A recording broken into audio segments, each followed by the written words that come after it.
morning, dear students. As we all are in the B.Ed 4th semester, you all are in the B.Ed 4th semester. Myself, Shruti Anand Kishore Malpani, M.Ed Inter, first year, second sem. I am from learning from Department of Education, Dr. Babasaheb Ambedkar Marathwada University. As we are familiar now, because this is our third lecture, and I hope we know all each other, isn't it? So I am very happy and glad to teach you. Now let's start with today's subject. Our today's subject is Educational Administration in India and State, and our unit is Educational Administration in India and States. Now आज आपण शिकणार आहोत की आपल्या भारतामध्ये educational administration म्हणजे कशा प्रकारचं शाळांना रन करायचं सिस्टम आहे आणि कशा प्रकारचं मॅनेजमेंट चालतं इंडिया लेवलवर, स्टेट लेवलवर, हे सगळं आज आपण शिकत आहोत. Right. Now what is the very first thing, educational administration. Administration हा शब्द ऐकल्याबरोबर आपल्याला भरपूर विचार येतात. मग आपला पहिला विचार असतो की म्हणजे काय नेमकं एज्युकेशनल ऍडमिनिस्ट्रेशन म्हणजे काय. तर हे जे आहे, जेव्हा तुम्ही एखादी शाळा रन करताय किंवा शाळेचे प्रिन्सिपल आहात, व्हाईस प्रिन्सिपल झालं, टीचर जरी झालं, तर काही आपल्यावर सुद्धा एक ऍडमिनिस्ट्रेशन करावं लागतं आपल्याला. And administration is nothing but capacity of an organization or a personal to manage all the activities in the educational institute. थोडक्यात एज्युकेशनल ऍडमिनिस्ट्रेशन म्हणजे काय, तुमची किती क्षमता आहे, तुमची किंवा एखाद्या ऑर्गनायझेशनची किती क्षमता आहे कुठलंही काम व्यवस्थितरित्या पार पाडण्यासाठी. In English, if we are going to discuss, it is nothing but the capacity of an organization or a personal to manage all activities at educational institute. कुठल्याही एज्युकेशनल इन्स्टिट्यूट मध्ये आपण किती प्रकारे काय व्यवस्थित मॅनेज करू शकतो. मग याची गरज काय किंवा कन्सेप्ट काय, तर हे बघा, कुठलंही इन्स्टिट्यूट वर्ग काहीही चालवत असताना प्रत्येक गोष्टीला एक स्टेप्स असतात, तुम्हाला पार करावे लागतात. इथे पण जेव्हा आपण एज्युकेशनल ऍडमिनिस्ट्रेशन म्हणा किंवा साधं तुमचं क्लासरूम मॅनेजमेंट म्हणा, जेव्हा तुम्ही उद्या शिकवायला जाल कुठल्याही वर्गामध्ये, तेव्हा सुद्धा तुम्हाला आधी प्रायर तयारी करावी लागते. आपण लेसन प्लॅन लिहितो, we are writing a lesson plan, then we are thinking what we are going to teach and how many minutes we are going to teach whatever the topic we are going to cover. Similarly, at educational higher levels, at institutional level, at organizational level, now when we are studying about complete India, at India level they need to think something collaboratively, they have to plan something together. मग आपल्याला जेव्हा कुठलंही administration व्यवस्थित चालवायचंय, management करायचंय, व्यवस्थित पार पाडायचंय एखादं कार्य, तर त्या कार्यासाठी काय लागतं आपल्याला, प्रोसेस ऑफ सगळ्यात पहिले प्लॅनिंग करावी लागते. तुम्हाला नेमकं काय करायचंय, जसं तुम्हाला एखादा धडा शिकवायचा आहे, तुम्ही प्लॅन करता की मला उद्या हा धडा शिकवायचा आहे, ह्या धड्यासोबत मी ही ऍक्टिव्हिटी घेऊ शकतो. यू प्लॅन, लेसन प्लॅन दिलं. तसंच पहिले कुठल्याही गोष्टीचं मॅनेजमेंट व्यवस्थित करायचं असेल तर त्याला प्लॅनिंग लागते. देन ऑर्गनायझिंग, प्रॉपरली ऑर्गनाइज करावं लागतं. पहिले 10 मिनिटं इंट्रोडक्शन, नंतर 10 मिनिटं आपल्याला लेक्चर, मग 10 मिनिटं आपल्याला क्वेश्चन आन्सर्स, मुलांना समजलं की नाही, आणि शेवटचे 10-15 मिनिटं activity, something like this. Then unit staffing, directing, coordinating and controlling. यासोबत तुम्हाला काय करायचं असतं, व्यवस्थित डायरेक्ट करायचं असतं, मुलांना योग्य दिशा दाखवणे. त्याचप्रमाणे ऍडमिनिस्ट्रेशन जेव्हा भारताच्या लेवल आहे त्यावेळी सुद्धा त्यांना विचार करावा लागतो की ह्या प्रत्येक, कारण भारत हे एक विविध राज्यांनी नटलेलं देश आहे, आपल्याकडे डायव्हर्सिटीज आहे. तर मग डायव्हर्सिटीमध्ये काय करावं लागतं त्यांना, हे पण बघावं लागतं की कोणत्या प्रकारे कोऑर्डिनेशन करता येईल, कसं कंट्रोल करता येईल. So overall administration and management at a higher level is quite difficult than a lower level. Now in India, as we are a democratic country and really it is vivid and quite big country, we have to do at many levels. हेच educational administration भारतामध्ये खूप टप्प्यांमध्ये चालतं. सगळ्यात वरचा आहे भारतीय टप्पा, सेंट्रल गव्हर्नमेंट ज्याला हँडल करतं.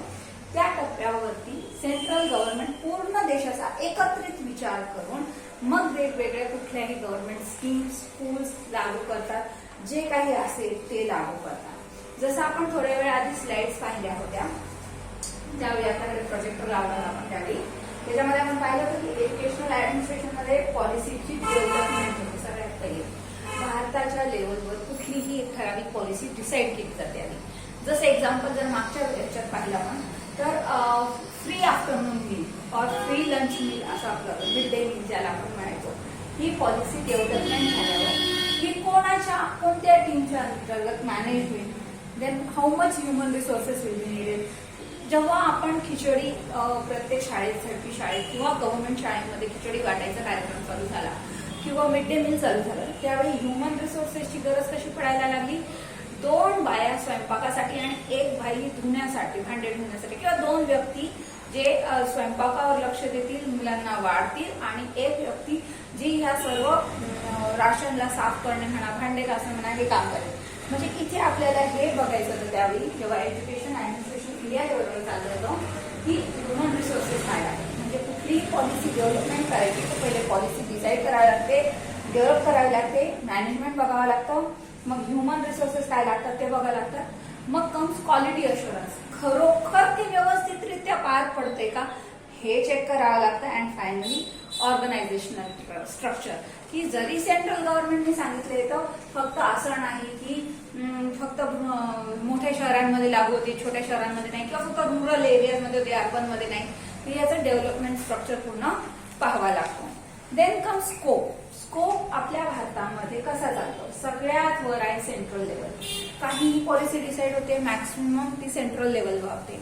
पण जर तुम्ही राज्य पाहिले, स्टेट्स, तर हे वेगवेगळ्या राज्यांमध्ये वेगवेगळ्या पद्धती चालतात.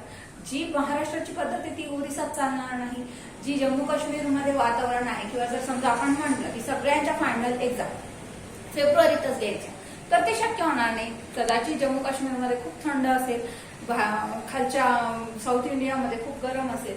तर मग अशा वेळी जेव्हा सेंट्रल लेवलवर एखाद्या गोष्टी लागू करायच्या निर्णय असतात, त्यानंतर सेकंडरी कम स्टेट लेवल, त्या निर्णयात थोडाफार फेरबदल करणं ही स्टेट लेवलला अलाउड असते. किंवा स्टेट लेवलवर सुद्धा काही ऍडमिनिस्ट्रेशन चालतात जे स्वतःच्या वैयक्तिक राज्याप्रमाणे डिसिजन घेऊ शकतात.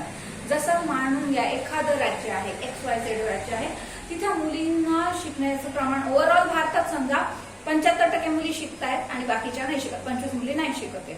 100 पैकी 25 मुली नाही शिकत, 75 शिकतात. पण एखादं टिपिकल राज्य आहे की जिथे 45च मुली शिकतात, 55 मुली शिकतच नाही. मग त्यावेळी त्या स्टेटला एखादी पॉलिसी वेगळी डिसाईड करावी लागते जेणेकरून मुली त्या शिक्षणात सहभागी होतील. ह्याप्रमाणे भारतात जरी एखादी पॉलिसी लागू होत असेल तरी ती राज्यात त्याप्रमाणे लागू होणार नाही, किंवा कधी कधी राज्याला निर्णय घ्यावे लागतात वेगळ्या प्रकारचं स्वतःचा पॉलिसी इंड्यूस करायची, वेगळ्या प्रकारची पॉलिसी त्याच्यामध्ये ऍड करायची, किंवा कुठल्याही प्रकारचं ऍडमिनिस्ट्रेशन स्टेट स्वतःच्या लेवलवर पण एक ऍडमिनिस्ट्रेशन ठेवतं. तुम्ही आजूबाजूला जर शाळांचं ऑब्झर्वेशन केलं तर तुमच्या लक्षात येईल काही शाळा ज्या आहेत त्या सेंट्रल गव्हर्नमेंटच्या हाताखाली आहे आणि काही शाळा ज्या आहेत त्या स्टेट गव्हर्नमेंटच्या अंडरमध्ये येतात. मी तुम्हाला स्लाइड मध्ये मागे काही names of the central level of ministries दाखवलं होतं. आपल्या भारतामध्ये सेंट्रल लेवलला जी चालते ती आहे मिनिस्ट्री ऑफ एज्युकेशन, ज्याला आपण MHRD म्हणतो. ही सुप्रीम ऍडमिनिस्ट्रेटिव्ह बॉडी आहे. ही पूर्णच्या पूर्ण भारतामध्ये चालणाऱ्या एज्युकेशन सिस्टमला कंट्रोल करते, डायरेक्ट करते म्हणजे दिशा दाखवते, गाईड करते. याचे 2 डिपार्टमेंट आहेत, स्कूल एज्युकेशन आणि लिटरसी. पहिला आहे शाळा, शालेय शिक्षण, आणि दुसरं आहे त्याच्या मागे त्या शिक्षणामागे किती प्रकारे ज्ञान प्राप्त झाले मुलांना ह्याच्यावर त्यांचं चेक असतं. आणि सेकंड आहे लिटरसी, म्हणजे किमान बेसिक नॉलेज आपण त्याला म्हणू शकतो. एक बेसिक लिहिता वाचता येणे, छोटे मोठे गणित करता येणे. सेकंड आहे हायर एज्युकेशन, तुम्ही आम्ही जे शिकतो आहे ते हायर एज्युकेशन, ज्याच्यामध्ये आपली डिग्री पार होते, पोस्ट ग्रॅज्युएशन होतात. या प्रकारच्या मिनिस्ट्रीचे 2 डिपार्टमेंट्स आहेत. Then this ministry formulates and implement national education policy and also issues guidelines. आता रिसेंटचा आपला इश्यू, खूपच रिसेंट, NEP 2020, बरोबर आहे की नाही? आपण सगळ्यांनी वाचला असेल, ऐकला असेल. मला रिस्पॉन्स नाही आला, तुम्ही रिस्पॉन्स द्याल का? आपण NEP 2020 ऐकलं की नाही? Yes ma'am. येस. मग त्याच्यामध्ये काय झालं, इश्यूज रिलेटेड होते. तुम्ही पाहिलं असेल आधी जे होतं ते कसं होतं, 4-3-3, बरोबर आहे की नाही? Yes ma'am. पहिली ते चौथी होतं, त्यानंतर 4, then 5 to 7, 8, sorry 5 to 7 and 8, 9, 10. अशा प्रकारे 4, 3, 3 ची पॉलिसी होती. आता नवीन एनईपी मध्ये काय लागू झालंय? 5. कोणी सांगू शकेल? 5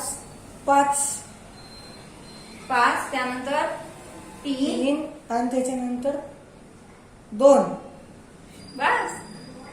आज जाऊन व्यवस्थित वाचा नेम 2020 काय आहे म्हणून. म्हणजे यामध्ये जे चेंजेस झाले ते सेंट्रल लेवलला झाले. तुम्ही ऐकलं असेल मोदीजींनी सांगितलं, मस्त भाषण वगैरे केलं आणि त्यानंतर हे सेंट्रलला झालं. तर आज आपण इथे थांबूया. एनईपी 2020 च्या पूर्ण पॉलिसीवर उद्या शॉर्ट मध्ये चर्चा करूया. आजसाठी थँक्यू.